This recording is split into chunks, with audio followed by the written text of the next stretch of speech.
At the tail end of World War II, less than 3 months before Germany's surrender, the Allied forces made the, let's call it controversial decision to bomb Dresden, one of Germany's biggest and most important cities. Over the course of multiple air raids, the city's center was all but destroyed and roughly 30,000 civilians were killed.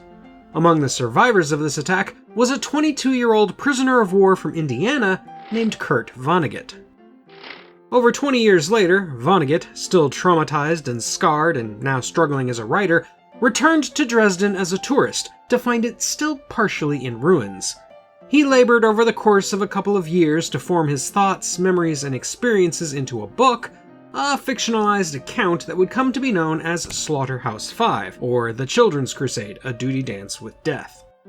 This novel, after its publication in 1969, would become a massive success, both critically and financially. Its anti-war themes resonated heavily with a younger generation grappling with the Vietnam War and a sense of disillusionment over America's moral standing, and to this day, Slaughterhouse-FIVE is considered one of the most important literary works about World War II. Just a few short years after its publication, a film version was released that Vonnegut himself has praised as being, quote, a flawless translation, unquote. I don't know about flawless, but I am here to try and correct the movie's bizarre obscurity, especially when compared with the continued praise heaped upon its source material. Slaughterhouse-FIVE is a film more people should be talking about.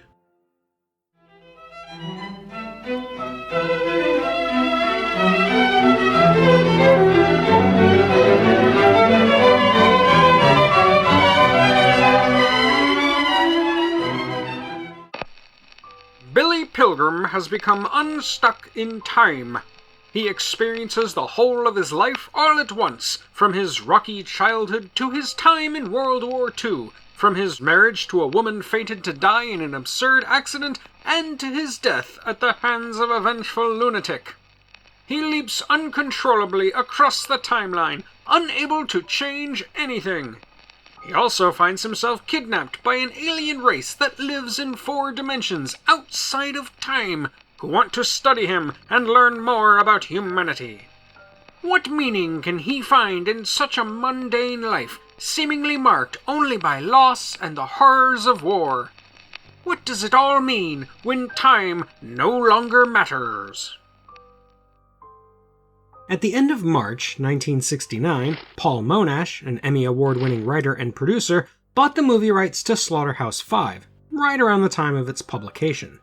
Monash was an executive producer on Butch Cassidy and the Sundance Kid, and chose that film's director, George Roy Hill, to direct the movie adaptation of Vonnegut's novel. Monash also approached Butch Cassidy's screenwriter, William Goldman, but Goldman felt that the book was simply unfilmable, given its non-linear narrative, social satire, extensive war scenes, and wild science fiction trappings. However, Monash did manage to find one writer, Stephen Geller, who was up for the task. Both Monash and Hill were unclear as to how they were going to approach the film during pre-production, and they fully intended to polish Geller's script as they went. They considered presenting the flashbacks, especially the war scenes, in black and white to separate them visually from the rest of the story, but ultimately dropped the idea because it became too complicated to decide which scenes should be treated as quote-unquote real and which as quote-unquote fantasy.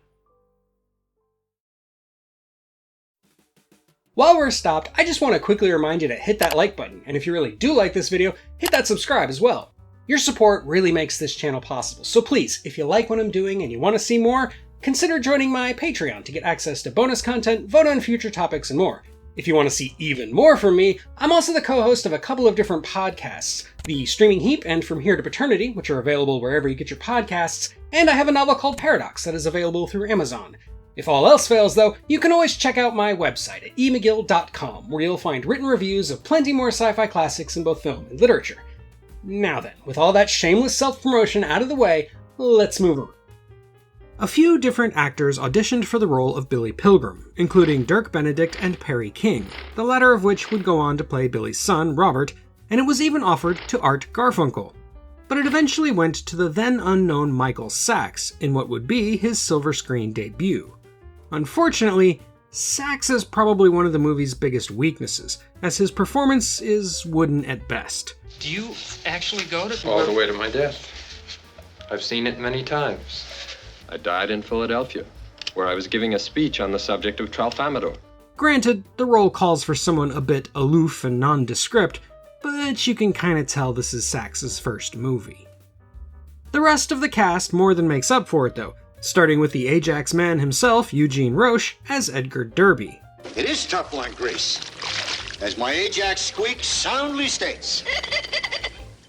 Derby is the tragic heart and soul of the story, the warmth and purity that draws in Pilgrim before being wrenched away by the petty cruelty of war. As such, Roche is brilliantly cast, a more believable teacher-turned-World War II officer than even Tom Hanks. Maybe you should shut up. He's good. I love him. Also excellent is the future alleged cult leader Sharon Gans as Billy Pilgrim's wife, Valencia. Gans does well in a fairly thankless role as a stereotypical housewife who keeps promising to lose weight as she gets increasingly bloated. At the risk of making a bad fat joke, she makes the character feel well-rounded and honest, someone who still loves her husband despite his coldness, who raises 2 healthy children, and who is genuinely trying to maintain a happy suburban home. Gans is also really funny, even when the humor is at her poor character's expense. The other female lead, the vacant-headed Playboy Bunny Montana wild hack, is played by the fearless Valerie Perrine. Perrine was a Vegas showgirl when she came into audition, and she knew so little about the casting process that she didn't even bring any headshots. However, I have a really hard time believing she wasn't a professional actress at the time, because she's one of the best parts of the movie, and I'm not just saying that because she spends a quarter of her screen time topless. She would go on to have a successful acting career after Slaughterhouse-5, perhaps becoming most well known for her role as Miss Tessmacher in Superman. Army bird gaining altitude. Army bird gaining radar contact strong. Radar contact strong. Straight climb. Tessmacher! Other actors worth pointing out are Ron Leibman as Paul Lazaro, Kevin Conway as Roland Weary, and John Wood in a brief role as this unnamed British officer. Filming began in January of 1971 in the cities of Prague and Most in Czechoslovakia, as well as in Minneapolis, Minnesota. The matte paintings and other visual effects were put together by Albert Whitlock, who did a fair job of turning Czechoslovakia into a pre-bombed Dresden. And I gotta say, I love the visual aesthetic of the tralfamadore scenes. The makeup effects, however, are a different story, as they range from just satisfactory to absolutely terrible. One of the most interesting aspects of the movie is the music. While this movie spends a significant amount of time without any music, there is some delicate piano work from Glenn Gould that punctuates a few of the more emotional beats of the story. There are also a few pieces of Bach music sprinkled throughout the film, and that mostly works, except for the Brandenburg Concerto that is played at a ridiculously high volume during Pilgrim's arrival in Dresden, and feels wildly out of place. Slaughterhouse-5 released in March of 1972, to incredible critical success. It won the Jury Prize at Cannes, as well as earning both a Saturn and Hugo Award, along with a Golden Globe nomination for Michael Sachs. Reviews were glowing with praise for the film, but they did tend to criticize the makeup effects and jump cutting back and forth through time. All seem to agree that it was a remarkably faithful rendition of the novel, including Vonnegut himself, but general audiences simply weren't interested, especially not when The Godfather released wide the day before it did. Actual numbers are hard to come by, but the movie was considered a major flop, and was all but forgotten by the time it slinked out of theaters. To this day, the movie doesn't appear much in the cultural consciousness, even though the novel clearly does. There have been other adaptations of Slaughterhouse-5 on stage and radio, and there was talk a few years ago of Guillermo del Toro directing a new film with Charlie Kaufman writing the script, but that seems to have gone the way most of del Toro's announced projects go.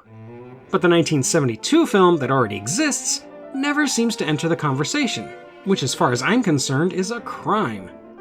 It's by no means a perfect film. As I've already said, the makeup effects and Sachs's acting don't hold up very well, and I also think the early 70s naturalistic style comes across as a little dull, but it is still a great film. It masterfully conveys the shattered mental state in which Vonnegut found himself, and it does so without sacrificing much of Vonnegut's original story. It commits to the novel's difficult structure and tone, but it makes all the disjointed aspects of the story feel cohesive and logical, highlighted by some great acting, beautiful classical music, and harrowing moments of death and violence. It mixes biting satire with genuine pathos, melancholic nihilism with the inner peace that comes from letting go. Time travel's a bitch for you, isn't it? As with the novel, it's chock full of themes and ideas that can be a bit unwieldy, but at its heart, it really is all about Dresden.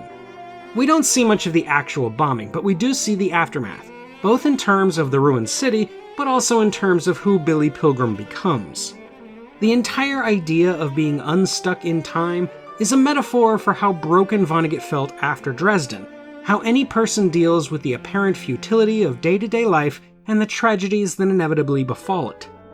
But beyond the cynicism and disillusionment, Pilgrim finds something comforting to cling to in the form of the Tralfamadorians and their philosophical approach to time as an unchangeable story already told. I'll grant that the movie doesn't feel much like a science fiction film, but the science fiction elements are crucial to what Vonnegut, and by extension the film, is trying to say. It is only through the absurdity of being in an alien zoo with a good-hearted porn star that we get the emotional payoff, an answer to the sense of meaninglessness found in the wake of Dresden. If you live your life with a past and future that are always with you and set in stone, the loss of free will isn't something to mourn, but the moments of joy and contentment in your life will transcend the pain and misfortune, transcend time, teaching you that life is something to celebrate. And that's all I have for today, my fellow Earthlings. Are there any movie adaptations of literary greats that you don't think get enough credit? Let me know in the comments, and while you're there, don't forget to like and subscribe if you haven't already. Thank you for watching, and until next time when I'll talk about the movie I promised last time, this is the Unapologetic Geek, telling you to never be ashamed of what you love, as long as you're not hurting anybody.